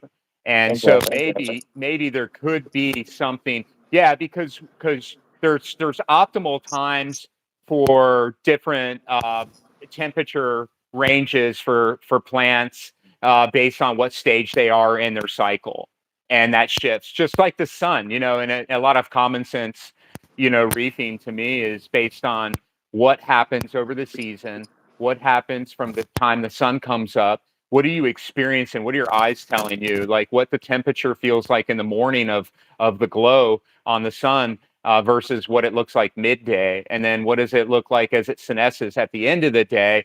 And if we interpret that, to me, if we kind of take that, sort of bring that into the reef, I think that's just kind of a good template to use. I think we're far underlighting our systems from a white light perspective, but I don't really think it's just the white. So recently I started tuning the red and the green spectrum equal to that of the white, and that's when things really started taking off, and colors and growth. yeah, this entire time that I've used LEDs, I've always kept every panel at 100%. Because that graph that they show you on the marketing, is that not at, the every channel at 100%? So when you start, dialing, I want none of this, I want none of the other way, that advertisement or that marketing, you're not delivering that to your corals. And what the the manufacturer is saying is this spectrum will give you this result, not the spectrum that you can get to. Correct. And that's That's what people the have. research that they put into the R&D they put into those graphs, and sort of understanding what those peak intensities are, what your potential par is, and everything else. All of that is there's a lot of R&D that goes into that. So when we start manipulating that, we can't expect really that we can't really hold the manufacturer accountable like we could a plug and play type deal, like a halide or a T5 setup. Right, because a lot of times it turns into user error, right? Like, why are the best farms having great success with the same piece of equipment, but you're not? It's user error at that point. Yeah, I mean, it's why I've been sold on T5 since the beginning. I mean, like they, yeah, I mean, ATI. And I somebody was telling me the other day, like KZ bulbs, you can't find them anymore, and I was like heartbroken because like right now I don't have T5s. I'm running just an LED reef breeders, albeit. And what I can tell you is anecdotally is what I've seen is, in order for me to light this little tank, I literally need to have a 6 bulb T5 unit or a 4 bulb T5 unit. But this LED is rated for a 36-inch tank by 24 inches by 24-inch depth. Now that's at peak intensity, or they give you the graph, but when you look at it, it says it's going to put that blanket coverage out. I literally have a third of the size of the tank, and it's perfect. It's absolutely perfect because every diode is literally over the every part of the tank. Mm-hmm. Yeah. So I think that's the biggest misunderstanding. I honestly, I don't, I question with our technology now in LED, especially based on what you're talking about with missing the UVA and UVB spectrums. You know, there's just so much to unpack there. Like Chris Meckley, if and this is years ago, was on with Jake, and they were having an interview. And man, I don't know if anybody other than me caught it. Man, I'm sure people did, but Chris said that's why everybody's running UV. That's why if you're going to run an LED tank, you need to run UV. And it's like, wow, okay, that's a pretty good idea. And I don't know that that necessarily holds true completely. However, that was a pretty interesting point because that T5 bulb or that bulb, that fluorescent bulb is emitting exactly that missing spectrum to kill, so like to me, I'm like, so I caught that when he said that, and this was many years ago, but it was just something that always stood out in my mind as it relates to the modern technology of LED and Yeah, what I believe is missing. if it's not If it's too not too cool, cool, it's to it's make to make something more something more competitive competitive so that the so other that the cannot other do it, cannot do it, right? right? That's how I That's how view it. I view it. And that's the And main that's the reason main I reason like I like to to supplement supplement T5s on my T5s on tank my as tank well, as because well, I know because the I know the LEDs can only LEDs can cover only like cover like 80%, 80%, like like 90% of the 90% of visible the light visible light spectrum. spectrum. You Right. need You those need other those other technologies to technologies help, to help, get that get that well-rounded well-rounded balanced balance diet, diet, right? right? Ideally, So if you can do if it, you of can do it, course. of course. And by By providing those providing those additional additional spectrums, you might spectrum, be you might giving be the giving coral the maybe coral like maybe like 5 or five, 10% 10% boost to boost to metabolism. metabolism. But But you project you that project over that like over like your your time in your time in your hobby. hobby. That's a lot of It's a lot of potential coral potential that you coral grew, that you grew, and a and lot more a lot more success that you success feel that in you your feel tank, in your finger, right? And right? it's And all it's as all little as as little something as as like, something as like, oh, I oh, I treat treat the lighting the to lighting to include the include the reds or reds or include include the the UVs, UVs. or just having Just those having small those small considerations considerations about the about coral's the health coral's and not health so and much not so much your for visual your appeal. visual appeal. Yeah, I mean, and that's a fine line, I mean, it's like it's why I kind of, you said steward to the, when you're in a wonderful world of gardening, the more you look at that soil and you become a steward to the soil and stop looking at the plants, and you do what it takes to build that soil and build the biome, and whether it be through composting, vermicomposting, through worms, or whatever your approach is. I use all of it. I do worm farming, I do all of it, chop and drop, regenerative farming. In fact, I got 20 yards of wood chips on order right now, and I'm going to go ahead and do another annual wood chip topping. And Mhm. I just let good old Mother Nature and bacteria and everything just go and do the work for me, man. And Yeah, I that's sit it. back and enjoy. you know, Yeah, I yeah. mean I mean, the only the only difference difference that I view that I between view a plant between a and a plant and a coral coral is that a is coral that a has a coral mouth, has a mouth, so it can also so it eat. can also eat. So you're So taking you're care of the taking care of the water that the water coral that the lives in. coral You're lives in, helping the you're helping the biology, biology, the the lighting, lighting. but you also You can now also take can now into take into consideration consideration coral's diet. coral's diet. And that's the part That's that the I feel part a that lot I of feel a people lot of didn't people didn't really think really about think because about they've because they've over-indexed on its over-indexed on its ability to ability to photosynthesize. photosynthesize. But now that I That have I been have able been to able to personally see personally like see, like, the the benefits of benefits of heterotrophy heterotrophy in an in an organism that organism can that can a mixotroph mix the that can troph that can uh, photosynthesize and photosynthesize capture and food, capture food, getting both getting both those those different energy different energy pathways and pathways marrying and them marrying together, them together, you're getting like the getting best of like the both best of worlds, both worlds, basically. basically. Oh, absolutely. Yeah. I mean, yeah, it's just, you used to have some biomedias and so forth, some different zones. Like, didn't you have like a heterotrophic zone, a anaerobic zone? Didn't you use different types of medias and so forth? I see you're using the mud now, and I'm sure that's sort of a part of that system. But Mhm. do you want to elaborate on that any? Like, what's helping you, or are you relying on, well, should we dare say the word holobiont Yeah, bacteria? Is the world ready for that? I'll I'll switch it switch it around. around. So in So in this this system, system, I do, I guess, I do have a I do have sand a belt. sand belt. It's probably It's about probably 60 about 60 pounds pounds in here. in here. And that You know, that greatly greatly enhances the enhances the surface area surface of the area of entire the entire system. system. And you can see And how you can see how pristine it is, pristine too. it is. There's There's no no issues or the issues weird or the weird algae, and I allergies, don't and I don't disturb it disturb it at all. at all. I have I have CQ CQ conscious, on just constantly turn it constantly turn over, it over, and the and rest. the rest is So every so time every time you turn the turn the soil over, soil over, releasing and and getting that that exposure to the exposure top to the layer, top layer, reintroduces that reintroduce that to the tank, to the right? tank. Right? So when the So rest when is the faded, rest is faded, they kick up you kick all up all little little particles, including particles, including zooplankton. zooplankton. Corals get Corals sprayed, get sprayed. they eat it up, They eat it up.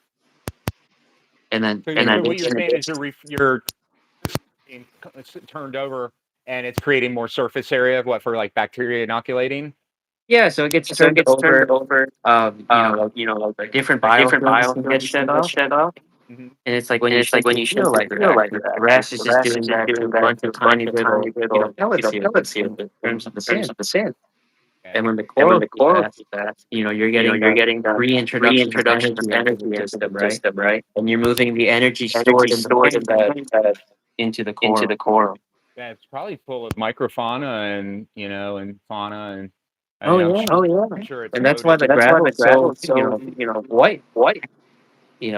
It's so It's much so much competition that you competition don't that you see any don't of see that any of that nano or nano the or heads the popping heads up. popping up.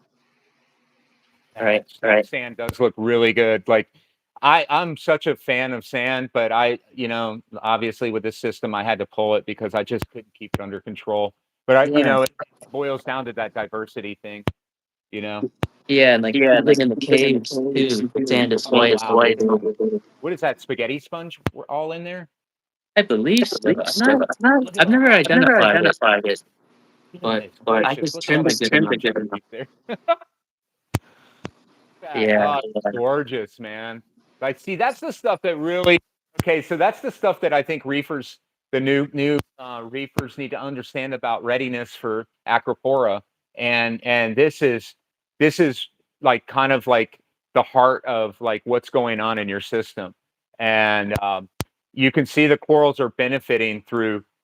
You can tell your water is just simply like nutrient limited, but full of nutrients. Like, and it's like such a hard way of explaining it to somebody who doesn't understand it, but you Right. can see the massive copious amount of life just proliferating throughout the whole entire system, which is all part of that microbiome and driving that microbiome, right? And that is like, it's literally like you're as close as what I've seen to simulating reef conditions, because you're seeing like kind of like what you get in a zeovit system without using zeovit, is you've got the benefit of the water being completely depleted from nutrients. However, nutrients completely on demand, and animals constantly littering the reef with their waste. But then also you have all these little spawnings and micro spawns and just stuff that you would literally, I can only imagine looking over this reef at night with a flashlight, like with all the lights completely out. I just can't even imagine the symphony that's happening there. Oh yeah. Oh Well, yeah, the amount of the like amount of silver like silver colors, color pods. pods. The water The is water is the water the is water is clear clear, but full of but life. full of life. That's how I That's like how to I like explain to it. explain it. Because you can see See how how like clear the clear the water is here, water is here, but it's but it's supporting supporting so many so different many different macrocolonies, macrocolonies. or at least it's At such a least it's wide such a wide variety, but all variety, are but all are competing with competing each with other. each other. Yet they're Yet able they're to able all to get the all get right the amount of right amount of resources resources to to coexist with each coexist with other, each other, which is the which is really the hard really part. hard part. When you When start you start keeping like keeping like so many so different many different varieties varieties together, together, and and the the competition competition becomes becomes so great, great, you'll eventually you'll get one eventually or get two one or two issues. issues. And keeping And this keeping stable in this the stable long in the run long is, run is one of the one of biggest the challenges biggest of the habit. challenges of the habit. Yeah, man. I mean, I can't even imagine the, like the holobiont, the aura of bacteria, of organically created homeostasis, created around each and every one of these acros. I mean, it might as well be the whole entire system at this point, not just individual acros. Like it's almost like your whole system is basically a a however you say it, zone. It's incredible. You journaled heavily on that, and I thought that was something that really captivated me. Your research on that, um, and I think that's something that still hasn't been discussed as heavily as it should. And I think it's probably more relative than we know. Oh yeah, Oh yeah, you it's know, you know all of our all of our success can be success can be explained by explained something by we don't something we don't understand. understand. That's it. Yeah, that's it. The beauty. Yeah. Yeah. I mean, How do you eventually one day eventually one day someone can someone can derive it derive and it and show you the show you the formula formula and walk you through walk it you through it step by step step. by step. But the But fun and the cool fun and part cool about part it about is, it is, being in the being in moment the and moment and figuring it out as figuring it you out as go. you go. Because Because I could go I back could go 10 back years 10 years and this wouldn't and even this be a wouldn't even be topic a of topic of discussion, discussion, right? right? Or Or no one no is one glanced is over glanced and over no one and would no answer one your would answer question your about question this about until this until someone someone would actually would sit actually down and sit try to down and figure it try to out. figure it out. Yeah, I mean, with the passing of Boo. I wanted to mention that on the live. Like that was sad for me. Lou brought a lot of perspective to some of these topics, that we've discussed, and he brought it to us in a way that made it, digestible for laymen. And I thought that was amazing. And I just wanted to honor him, here on the live and the work he did. And I just think that avenue that you started down, like going even deeper down, is the avenue where I think the true connections, and again, it lends on why I don't think AI is going to be able to replace guys like you, is because it does require so much of something a human touch in order to make it work properly. It just requires human eyes, touch, and just the intuition that we come with, that brings us close into almost this different level of communication that we can have with plants as well as corals. And I know that sounds weird, but I do believe that there's something relevant to that. And so this is why I don't believe from a management standpoint. I believe for all the technical stuff, AI could probably take us out, but from the perspective of understanding, like what the time, the hours of observation, the amount of times you've done top downs and stared at every single coral endlessly for hours and hours and hours. That is something that it's something that's missing in the hobby, but it's something that is much needed, and it's so important, in my opinion, to be successful. I Yeah, don't know your take on that. because this This tank tank right right here, here, I think this I will think be this the will be the fourth fourth time time I've grown I've it out grown it out for to to colony colony status. status.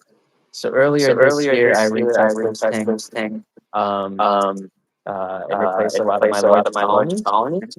Okay. And I had the And I had the ability to, ability to, pick pick some of my some of favorite my pieces favorite again, pieces like the again, jaw like the jaw dropper here. dropper here. And for For anyone to grow anyone out a to grow tank out a tank first time first time and do it and again do it again multiple multiple times, times, it gets it easier gets and easier and easier. easier. And you pick And up you those pick up those things things that you would that you never would be never able to be able to learn learn from like from sifting like through a sifting through a forum fork just by just doing by it. doing it.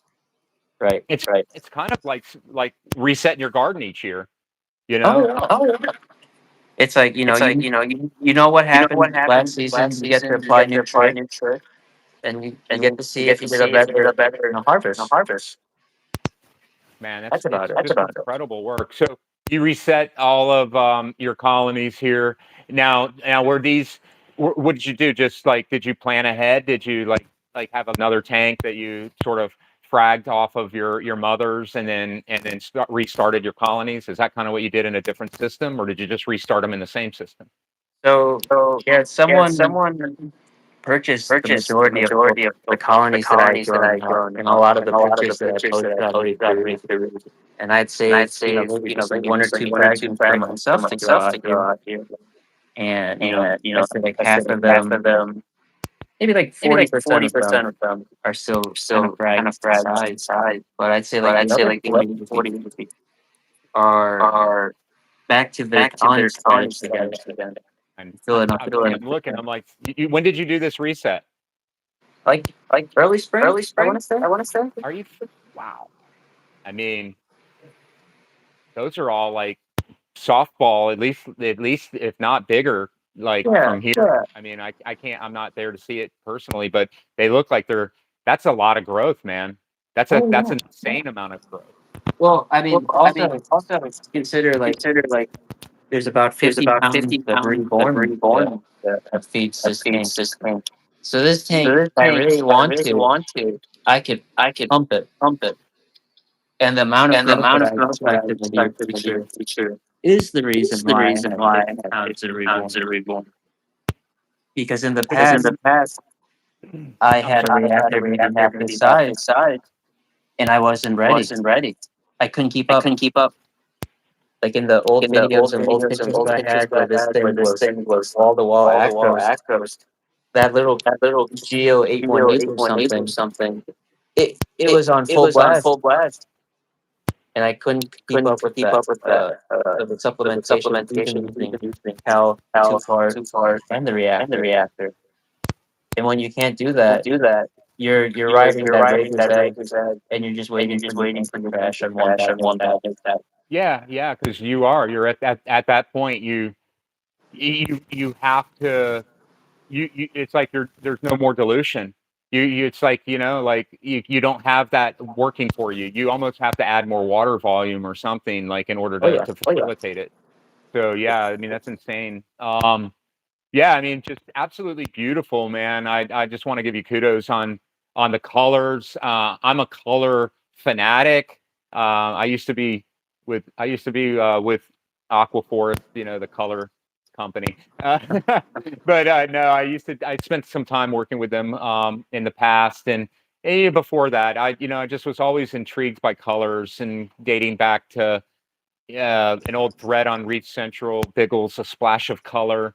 You probably remember it on the SPS forum. And, we were having so much fun in that 2014, 15, 16 on the SPS Reef Central forum of all all the crazy people out there were driving colors. And I mean, it was just, man, we were just having a ball. And I miss those days. And it's why I'm really like, wanting to see forums come alive again. And I think, not to get off course, but we're heading into a new age, and I think we're coming into an age where, where the age of information and the age of knowledge and the age of uh, not gatekeeping. And I think that it's a healthy look that we all are able to share and have access to information that once was privileged to only a certain few, and to see these changes come in and just in the reef world is great, and guys like you again. I see a very big future with the concoction, obviously with your coral sales. Hell, to grow out all those corals and to be able to strike a deal to get rid of colonies, like that is just insane. I mean, it's a reefer's dream, guys. That's a reefer's dream, and some people don't realize that sometimes starting over can be so refreshing, like especially watching them grow again and starting and learning where placement should be. And like this time, I wanted to do a certain growth pattern, so I'm going to move it over here, and to have that knowledge of that previous grow, and then to be able to bring that into the new grow. But then to have to be able to be so dang good at it that you can have someone buy colonies from you, it really is a testament to building things properly, properly. And yeah. I admire you for that, because It's not. It's something that took time and energy and effort. And I don't know. You know would never want you to even share any of that information. But I know that you never got even close to what your heart put into it, your time that you put into it.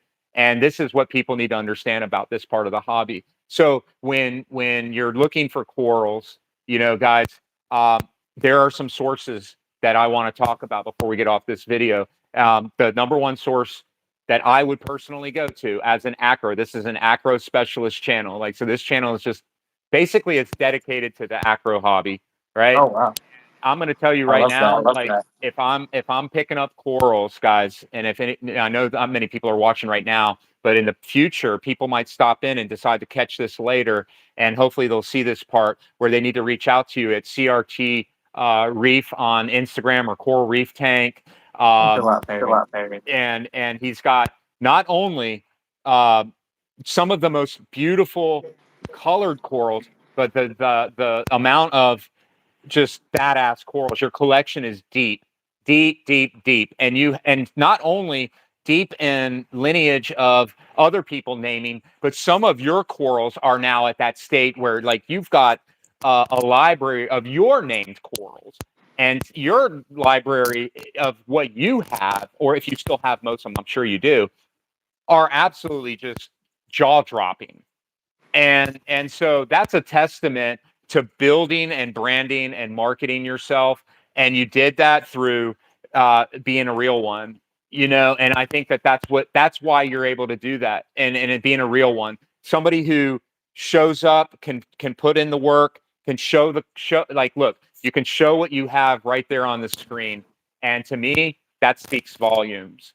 Yeah, that's why I wanted to ask you about like that coral fragging thing, because you know it's something I started thinking about, like when is the optimal time to take a frag, and how many people are buying corals from so many vendors that are on a colony crash, and they're just trying to do what they can to salvage, and then how many of those salvageable pieces make it into how many different systems and fail. And Oh yeah. so when we're shopping for corals, guys, this is what I'm trying to tell you about this guy here. Not only it's the research in the coral concoction, the not the coral concoction, but the concoction, but the passion that's behind that product is to drive the passion in the corals and the colors and the variety, the selections you've made in corals, the placement, the color, everything, and you're hitting beautiful benchmarks. So if I was like when I'm in the shop and I want corals, I'll be reaching out to Allan. I another one that I used to really shop from a lot was Tim Herman, and sadly, I think Tim had some issues with his system. I'm not sure if he's Oh in or no. not right now. Yeah, and so so that jaw dropper you have right there, bro. I just want you to know that that's a very, very special piece you're holding on to. I think you got it from him, didn't you? No, but I No, got but I it got from it a from a piece piece that was that was lineage lineage to Lineage to Tim. him. Yeah, Yes, 'cause yes. I can look at it and I can tell that's Tim Herman's. that's Tim's That's piece. Uh, Tim's Yeah, people. and I can it's just And look at it and tell. it's just like it's the just piece like I the piece I had had years ago years too ago when I too grew when it I out for grew the it out for first the time. first time. But the But the second time that second I time have that it, I have it, it's it's growing growing maybe maybe quadruple the quadruple the pace pace Yeah, as see, before. I got it. And I couldn't even. It didn't even. Man, oh, that one was tough. That one was tough. And so for you to be able to grow it, I'm impressed. Seriously, I'm impressed. And Tim too. And I don't know what it takes. Honestly, it to me, I could grow I had 15 different granuloses, and I couldn't keep a JD. I just couldn't. It But didn't work. it's Yeah. it's it's definitely definitely a very a very particular particular species. species. But just for But like just a for like case, a case, like a case like a study case here, study, in my my system, we can system we see can see 1, 2, 1, 3, 2, 4, 3, 5, 4, 6, 5, 7, 6, 7, 8, 9, 10, 9, 11, 10, 12, 11, 13, 12, 13, 14. 14. At least At least over a over a dozen dozen different different acrophorid acrophorid species, species, all all coexisting, coexisting, all within a all few within a inches few of each inches of other. each other. Where in the Where in the wild, I wild, I believe, believe it's at least it's on at least average on 3 average meters 3 away meters per away per colony. colony. You You think about think the about the ability ability to to supply supply them them their their resources, resources, and for them and not for to them not to outcompete each outcompete other, each other, they they basically have to be basically have to getting be getting handouts, handouts, like like handouts handouts constantly, constantly, so they're not so they're bugging not the bugging neighbor the and trying to neighbor and beat trying him to up beat and them up argue and over his go over his face. face. So do you think that there's how do you pronounce it, by the way? Halabiant? Holobiont? Halabiant. Okay. Now, do you think that there's Halabiant interference that plays out in this situation if they're not getting what they need, that they're maybe crashing into someone else's biome saying, hey, what do you got over there? Kind of thing? Depending, it could be That could very be very possible. possible. But that's But that's where where having, having, strong flow strong comes flow in, comes in, and and constantly constantly watching, watching, any of that any of that interference, interference, if there if is there any is any interference, away. away. Yeah. I just like, so there was a guy, when you get done here with the live, you should go and look at him up. His name was Christoph Trick, and he was around in like the 2005, 6, 7, 8 range. And your tank looks a lot like his. That's why I want you to go and look at it.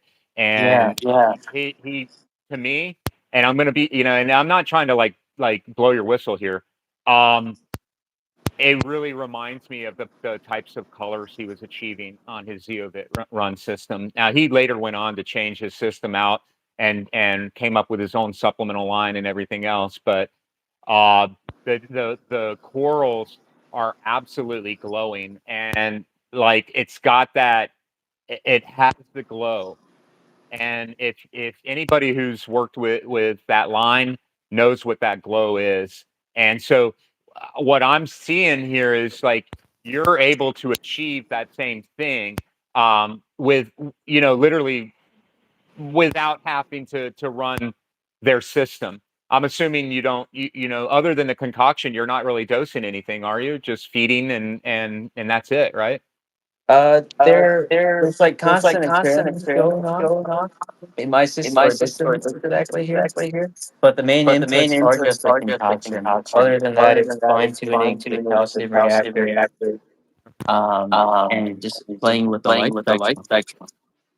That's Now, about it. That's about it. what are you feeding the fish? Are you feeding like you making your own food or? Yeah, I have I have access to access to sea the mices, mices, those you know, typical those food typical flows and food food blends, blends, but but nothing too nothing too crazy on that crazy end. on that end. Giving them a Giving high them a high quality, quality, you know, you know, diet with with lots of lots of omega omega threes threes is really is good for really the good for coral the too. coral too. Because if you look Because if at you the, look at the the the composition of the composition of the tissue, tissue, there's a lot there's a of lot of critical fat critical fat that the that the corals need. corals need. And when you You know, look at when you the look at the actual acroporas corals themselves, themselves, and they look and kind they of look kind of fleshy, fleshy, and then you and then realize you that a realize good that amount a of good amount of acropora tissue aquatic is fat, tissue is fat. you kind of make You that kind of make that connection connection, together. And then you and start then you seeing start seeing the whole the whole organism for what it organism for is, what it is, right? right? And having a better Getting a better fundamental fundamental understanding of the understanding of picture. the picture. Yeah, I mean, and I don't want you to get the wrong impression when I say like the Zeobit, because a lot of people think Zeobit, they think it's a starved system, and this is anything but a starved system. So that's something I want to like make sure that I address right there, because there's a sort of a misleading sort of idea out there about what Zeovit Right. and what these programs are, and that they're nutrient stripping machines, when in reality all they are is metabolic improvement. Exactly. You should be You should thinking be about it in thinking the about it in sense the of sense of metabolism, metabolism, it is. right? It's like If a you carbon sources. What it mhm. it's a you carbon have source. It's what it does to the soil. It's the same exact thing. Yep, It just charges the biome. exactly. And exactly. if you have, And if you have a like, friend a that has a friend that has super a fast super fast metabolism, metabolism, he can eat he can eat 2 or 3 pieces and not pizzas gain and a not gain pound. a pound. But But you, on the you, other on the end, other who end, who has a slow has a slow metabolism, metabolism, you could you bloat could up blow like it a up like a balloon, balloon. and it's It's being able to being able to adjust adjust the the tank's paint's metabolism that metabolism allows that me to allows me feed to so feed much so and much and provide so much provide so light, much light, and and providing the right providing the flow right flow allows allows the waste the waste exchange exchange and the and the delivery delivery mechanism mechanism to the to the corals and away corals from and the away core. from the core. So So taking this big taking this picture big and picture and squeezing it all squeezing it here all to here you is what is is what so is hard, so hard, and so and hard so to hard to convey to convey another to another person that person that doesn't have that doesn't have that experience. experience. Hmm. Well, because it's simple as, hey, what's your numbers, bro? Because it's like when I hear that, it's like the No, first no, thing I no. do is I just go, ah. You know, Yeah. Yeah. it's just so hard to that I can tell you an hour. I could have an hour conversation with you about numbers because you know what I mean. Like, because it's just such an unquantifiable uh, experience. I think, Yeah. like, when I look at your reef, you know, and the first thing that somebody's going to say is like, "Oh my God, 0-0," and it's not, and it doesn't even matter even if it was 0, not 0-0, because it's in order to have that many diverse specimens, the colors and everything going on there with politics and everything. Oh There, yeah. there, it's a system that's overfed, but you're able to scrub the water fast enough for nutrient removal, or you have enough organisms that are able to render it and temporarily house it until your skimmer does its thing. Assuming that's what's going on here, but that's what it looks like to me. Yeah. So I Yeah, mean, the so I mean, the skimmer. skimmer, So the tank's so the peak 160 160 gallons, and the gallons, and the skimmer pulls skimmer out pulls about out about 2 gallons of 2 gallons skimmer of a week. skimmer a week. 2 gallons a week? Yeah. Yeah.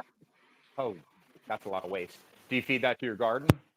Eventually, Eventually, I like to I like to concentrate it concentrate down, it down, and then and then when I when start I start fertilizing the fertilizing system the system again, again, I'll use I'll that. use that. Yeah, I put it in some. I just mix mine in. I'll take my skimmer. It's a small one. It's a small tank, so I take the little bubble maggot skimmer cup and I pour it in a 2 gallon, water thing, and I go around all my favorite, herbs out in the garden. I water it right on them, and they seem to love it. So, Yeah, but but for my for tank, my tank, that amount that is amount is basically a one basically a percent one water percent tank a water week. tank a week.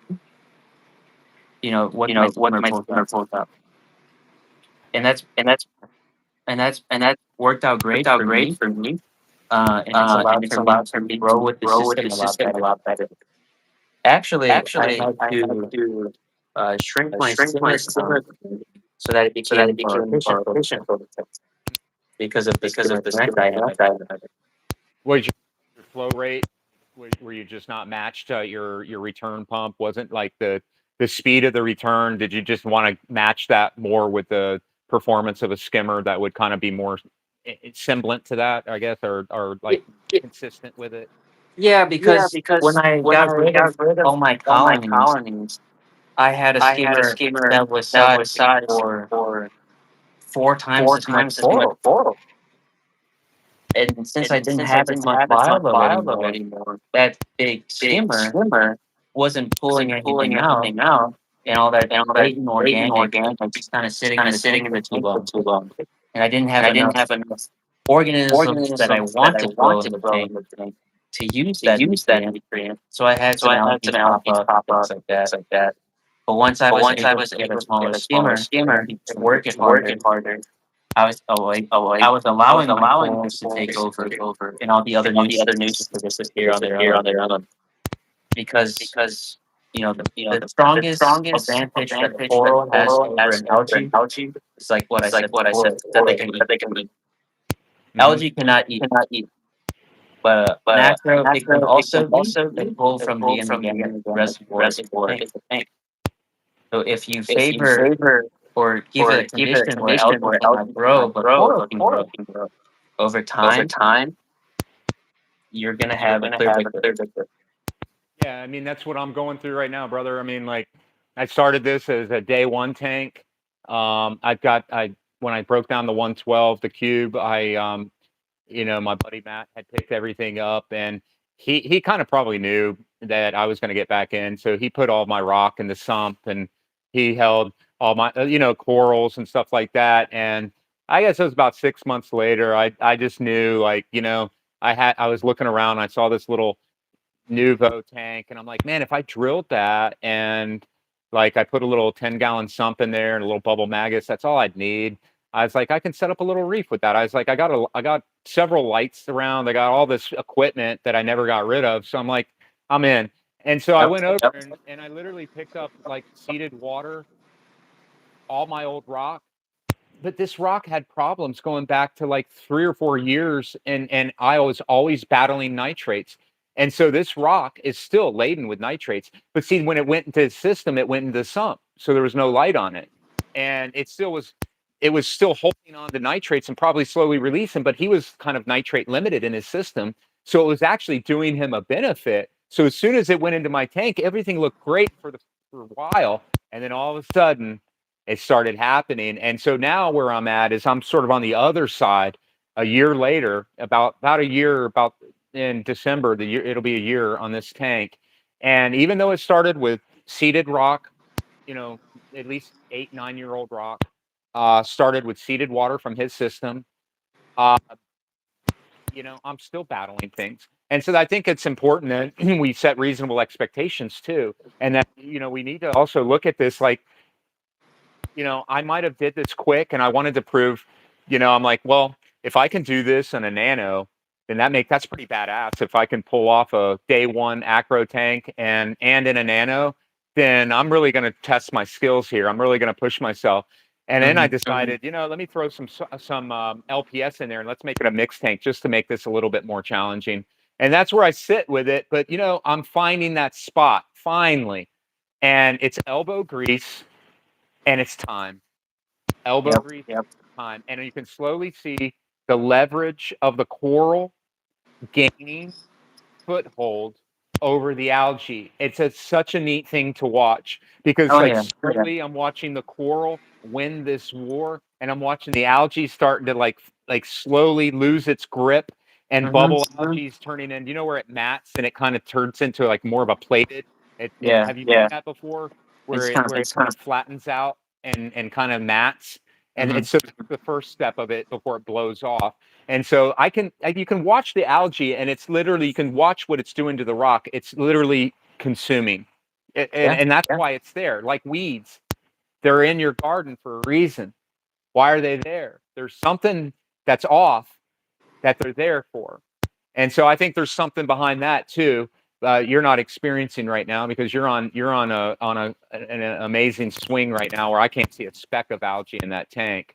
But yeah, I mean, it's a real thing that people battle out there, and I think in order for us not to have to battle it, you have to get to this stage with your microbiome of where you're at. Yeah. Just That has a lot to do with it. it just takes time, man. And every time, you get knocked down, you just really have to persevere and try and shoot for the bigger picture. Because life happens when you're keeping a reef tank, and you know this is what brings you joy, right? So you gotta kind of stick around and bring it back to what makes you happy. But that's how I kind of like to use the reef tank as a creative outlet whenever things are kind of stressful or whatnot. It's a great place to you know use that pent up energy that you have and create something even better with your time spent on Earth here.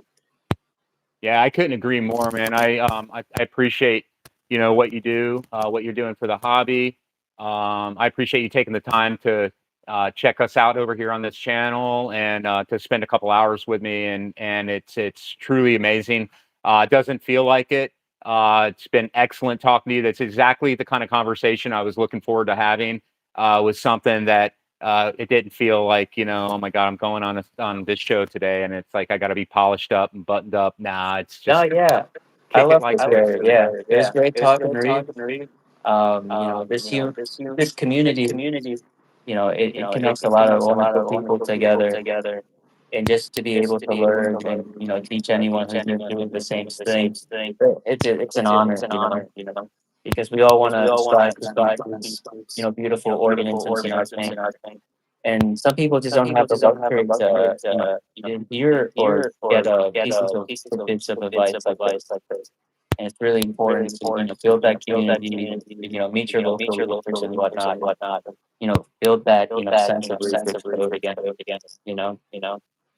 Well, hopefully we can bring back some of the good parts that I remember when I first got into the hobby. That's kind of a part of what I'm trying to do is make sure that I have an archive of information that I've encountered in my experiences, and some of it's rambling. I'm going to be honest with you, but yeah, a lot of it's rambling, and a lot of it's like kooky theories that come to my mind, but I think that's like those are the ideas I think that push the push the hobby and you know, sort of like uh, you know, test the water, so to speak. No pun. Yeah, I mean it's great to spitball ideas, right? Because every innovation starts with someone spitballing something crazy that no one could believe in, right? But the longer you investigate and make those connections and see how plausible it is, you know, it gives you the hope and the excitement that something new out there exists, right? And if we stop people from spitballing, we basically shoot ourselves in the foot. Yeah, I agree, man. So it's been a tremendous evening. I do appreciate your time. And I'm sure the audience appreciates it as well. If there's any questions out there you guys have, like, can you let a few rip real quick? I know there's only a few people with us right now, so it's probably not going to get much in the way of questions. But yeah, maybe in there'll be comments, and somebody might want to put comments in the video as it posts, and we can always go back and tackle it there. But Yeah, yeah, for Alan, sure. thank you, man. You've just been a pleasure. Your insight, your intuition, and sort of bring in uh, a very deep, insightful connection to the hobby, and it shows. And that's the most beautiful thing, is when not only do you know what you're talking about, but it's so awesome when, like, you know what you're talking about, and then you can just take the video camera and turn it around there, and then you can see what you have going on there, and that validates everything. And to me, that's the most important thing. So Yeah. kudos to you Thank you so much, on Terry. all your success, both personal, yeah, and professional, man. Yeah, it was likewise. It was so great to be on this call and just just talk racing because I think it's something that I miss the most, especially growing up and getting to visit a lot of other reefers that taught me how to reef myself. It's nice to be back to those shoes now, and like I said, that full circle was very gratifying. Awesome, man. Well, I'm glad to have you. And there's just one question I wanted to answer. That tank that I was referencing was Christoph Trick, Tryc, and you can find his tank. There was a really beautiful write up in old. What was the name of that that reef articles that used to come out on Reef Central? Remember, they would. It was synonymous to their page, but it was a more in depth articles that they would write. He had Yeah, a they would have a showcase. Forget the it was like a exact Reef name. Builders, but it was before Reef Builders. It was something like that. Anyway, it was a it was a it was a different, it wasn't on the Reef Central site, but there would be a link to it, and it would connect to a different page, and on that page was the advanced Uh, reef keeping, yeah, there that's we what it go. was. So there's a write-up on advanced reef keeping that breaks down his whole entire system, and if you get a chance, you may want to look at it, because your corals, my friend, uh, and I can tell you right now, like, when I think of where I would want to be, like, if I could ever achieve that status, that was where I was. That was the chase for me. You know, we all have that idea of the chase and the color chase. Who's got those colors? We've all seen that one tank, and it's that one tank that's always painted in our memory. And we're like, dude, I've just got to have those colors. Well, that's Christoph Trick. And my friend, when I look at your tank, and I saw it the other day, I was like, dude, his tank, his colors are freaking just like Christoph's. So congratulations. Well done. Thanks, He was Terry. my reef hero. I'd love to see tanks like that, man. It keeps me going forward and it keeps me like you said, it keeps me it dangles that carrot in front of me, and I'm always in the chase of that carrot. No, no doubt at all, man. Well, thank you again. And just to finish things up for everybody out there, remember, it's Allan Vo. He's Coral Reef Tank. He has a build on Reef to Reef in the SPS forum, where he shares his collection and his entire journal from, I believe, the origins of when you started that particular journal, and it's so many pages long at this point. It's just it's incredible. And so just the commitment in that, keeping up with that journal alone is probably tough. But you can find him there. You can find him on Instagram at Coral Reef Tank as well. and that's the only ones I know of. But I know you have a YouTube channel too, and so when I get done here, I'm going to make sure and sub over there and make sure that I touch base over on your YouTube site. All right. Well, All thanks right, for thanks having again, me, brother. Terry. Take care, Hope to man. be It was on great soon. chatting with you. All See right, you. man. Be well.